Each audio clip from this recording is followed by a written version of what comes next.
जय हिंद। नमस्कार फ्रेंड्स, ज्योति क्लासेस में आप सभी का एक बार फिर से स्वागत है। फ्रेंड्स, जैसा कि आप सभी को पता है कि हमने अपनी क्लास 6 की होम साइंस की एनसीईआरटी बेस्ड सीरीज़ कंटिन्यू कर रखी है और जिसमें हमने अभी तक कंप्लीट किया है चैप्टर 1 to 5। फ्रेंड्स, आप सभी से रिक्वेस्ट है कि अगर अभी तक आपने चैप्टर 1 to 5 की वीडियो नहीं देखी है तो प्लीज़ प्लेलिस्ट में जाइए और चैप्टर 1 to 5 की वीडियो को एक बार देखिए, तभी आपको ये सीरीज़ अच्छे से समझ में आएगी। तो चलिए फ्रेंड्स, स्टार्ट करते हैं आज की क्लास। आज की क्लास में हम पढ़ेंगे संतुलित आहार यानी कि बैलेंस डाइट, जो है चैप्टर 6। तो फ्रेंड्स, संतुलित आहार को पढ़ने से पहले हमेशा की तरह फ्रेंड्स, पहले हम एक बार प्रीवियस क्लास में हमने क्या पढ़ रखा है उसका क्विक रिवीजन ले लेते हैं, देन अपना आज का टॉपिक स्टार्ट करते हैं।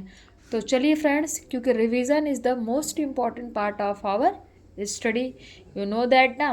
तो चलिए फ्रेंड्स, फर्स्ट ऑफ ऑल हम एक बार अपना प्रीवियस क्लास का रिवीजन ले लेते हैं, देन उसके बाद आज का टॉपिक स्टार्ट करते हैं।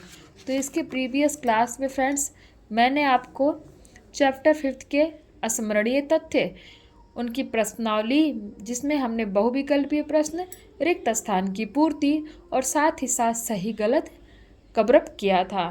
तो फ्रेंड्स, अगर आपने चैप्टर 5 की वीडियो ना देखी हो तो आप एक बार जाइए प्लेलिस्ट में और एक बार अच्छे से इन वीडियोस को देखिए। इसमें हमने हर चैप्टर अच्छे से एक्सप्लेन किया है, देन उसकी प्रश्नावली और स्मरणीय तथ्य को भी कवर किया है।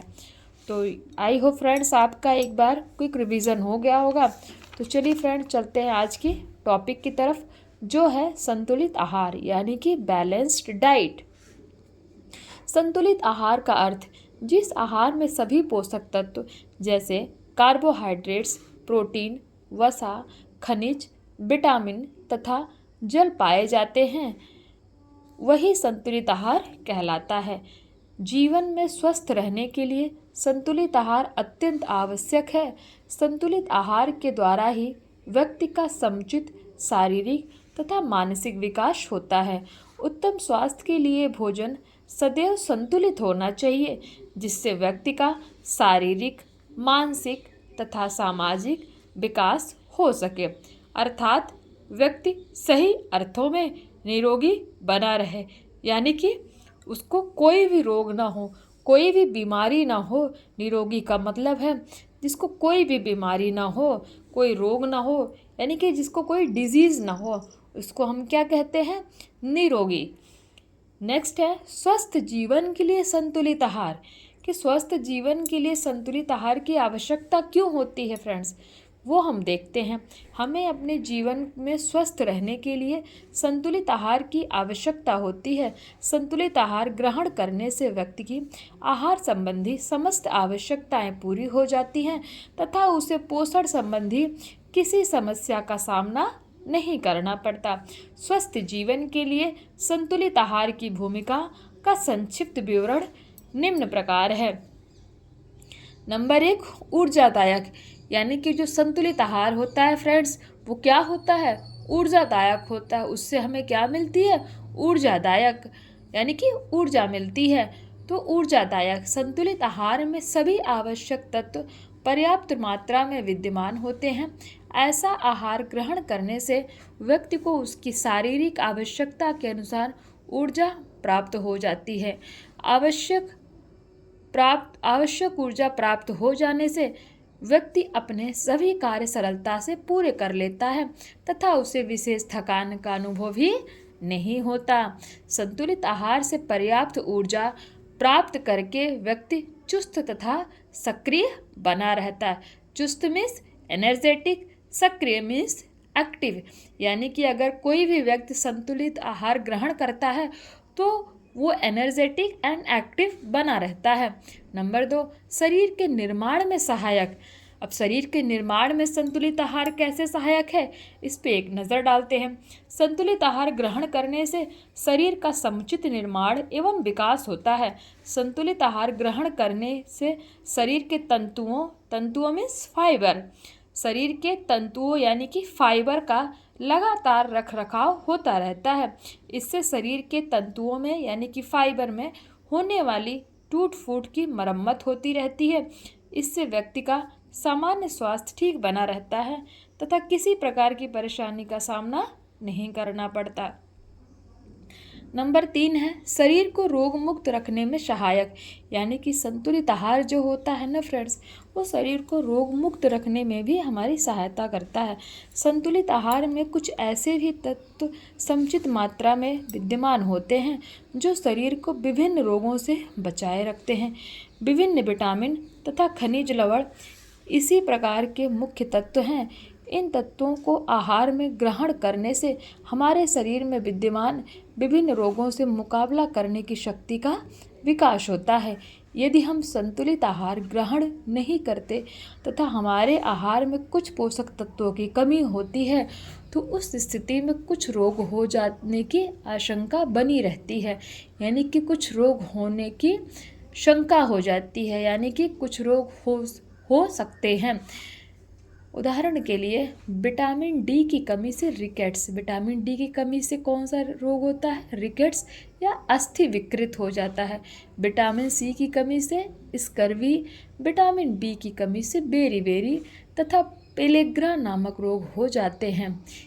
अगर हमारे शरीर में किसी भी पोषक तत्व की कमी हो जाती है फ्रेंड्स, तो हमारे शरीर में इन तरह के रोग हो सकते हैं।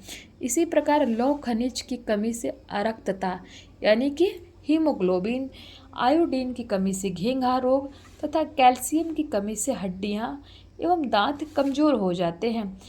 अन्य पोषक तत्वों जैसे कि प्रोटीन तथा वसा की कमी से भी भिन्न भिन्न रोग हो जाते हैं तथा शरीर का सुचारू विकास नहीं हो पाता। तो देख सकते हैं फ्रेंड्स कि अगर हमारे शरीर में पोषक तत्वों की कमी हो जाए और हमारा भोजन संतुलित आहार ना हो तो हमारे शरीर में किन किन तरह के रोग हो सकते हैं, ये आपने यहाँ पे देखा। नेक्स्ट है संतुलित आहार एवं पोषण संबंधी कुछ विशेषताएं। शरीर को संतुलित आहार की आवश्यकता तो होती है, परंतु इस संतुलित आहार का लाभ व्यक्ति तभी पूरी तरह ले सकता है जब कुछ अन्य सुपोषण संबंधी बातों का भी ध्यान रखे। नंबर 1, भोजन सदैव ताज़ा होना चाहिए। गरिष्ठ तथा वसा युक्त भोजन का पाचन देर से होता है। गरिष्ठ मतलब हैवी और वसा युक्त मतलब फैटी, यानी कि हैवी और फैटी भोजन हमें नहीं लेना चाहिए। भोजन में सभी आवश्यक पोषक तत्व सम्मिलित होने चाहिए जो खाने वाले व्यक्ति की आवश्यकता के अनुसार हो, यानी कि भोजन ऐसा होना चाहिए जिसमें सारे ही आवश्यक पोषक तत्व जैसे कि कार्बोहाइड्रेट्स, प्रोटीन, वसा, खनिज, विटामिन तथा जल सम्मिलित हो, जो कि व्यक्ति की आवश्यकता के अनुसार हो कि उसको उसके भोजन में कौन कौन से तत्व कितने चाहिए। नंबर 3, भोजन शीघ्र पचने वाला होना चाहिए। गरिष्ठ तथा वसा युक्त भोजन का पाचन देर से होता है। नंबर 4, अधिक तला भुना भोजन नहीं करना चाहिए। नंबर 5, भोजन निर्धारित समय पर ही करना चाहिए। रात्रि भोजन सोने से पूर्व लगभग 2-3 घंटे पहले ही करना चाहिए। नंबर 6, भोजन में विभिन्नता होनी चाहिए। प्रतिदिन एक सा भोजन नहीं करना चाहिए, यानी कि फ्रेंड्स भोजन निर्धारित समय पर ही करना चाहिए। रात्रि भोजन सोने से पूर्व, यानी कि रात का भोजन विशेष तौर पे ध्यान रखना चाहिए कि जब भी हम रात का भोजन लें तो वो भोजन हमारे सोने के कम से कम नहीं तो इसमें तो 2-3 घंटे लिखा है, लेकिन आप 3 नहीं तो 1 से 2 घंटे पहले ही आपको लेना चाहिए, जिससे कि आपको सोते सोते भोजन काफ़ी हद तक पच चुका हो, जिससे आपको कब्ज़ की प्रॉब्लम ना हो। और फ्रेंड्स कि हमें क्या लिखा है, भोजन में विभिन्नता होनी चाहिए कि हमेशा हमें अलग अलग तरह का भोजन करना चाहिए। ऐसा नहीं कि रोटी सब्जी खा रहे हैं तो रोटी सब्जी ही खा रहे हैं, दाल चावल बना रहे हैं तो दाल चावल ही खा रहे हैं, नहीं तो मन किया छोला खाने का तो 2-3 दिन कंटिन्यू छोला ही खा रहे हैं। तो इस तरह का भोजन नहीं होना चाहिए। प्रतिदिन अलग अलग भोजन हमें ग्रहण करना चाहिए। उपर्युक्त विवरण द्वारा स्पष्ट है कि स्वस्थ जीवन के लिए संतुलित आहार ग्रहण करना आवश्यक। प्रत्येक व्यक्ति को संतुलित आहार ही ग्रहण करना चाहिए, यानी कि स्वस्थ जीवन के लिए संतुलित आहार ग्रहण करना आवश्यक है और प्रत्येक व्यक्ति को संतुलित आहार ही ग्रहण करना चाहिए। अब संतुलित आहार आई थिंक आप सबके माइंड में फीड हो गया होगा कि संतुलित आहार क्या होता है।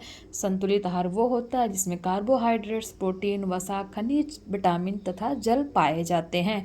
तो इन सब तत्वों से युक्त आहार ही हमारा क्या होता है, संतुलित आहार होता है।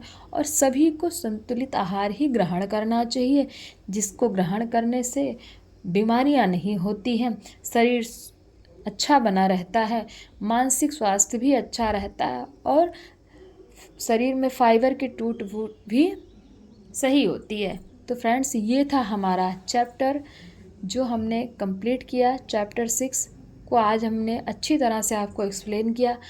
आई होप ये चैप्टर आपको अच्छे से समझ में आया होगा। तो फ्रेंड्स, आज के लिए बस इतना ही। कल करें इसके नेक्स्ट टॉपिक पे हम करेंगे इसके चैप्टर के स्मरणीय तथ्य, जो कि आपको ये नीचे दिख रहे होंगे। तो फ्रेंड्स चलिए, बहुत छोटा सा चैप्टर था और बहुत ही इंटरेस्टिंग चैप्टर था। तो आई होप आपको ये चैप्टर अच्छे से समझ में आया होगा। तो आज के लिए बस इतना ही। मिलते हैं नेक्स्ट क्लास में। तब तक के लिए जय हिंद, नमस्कार।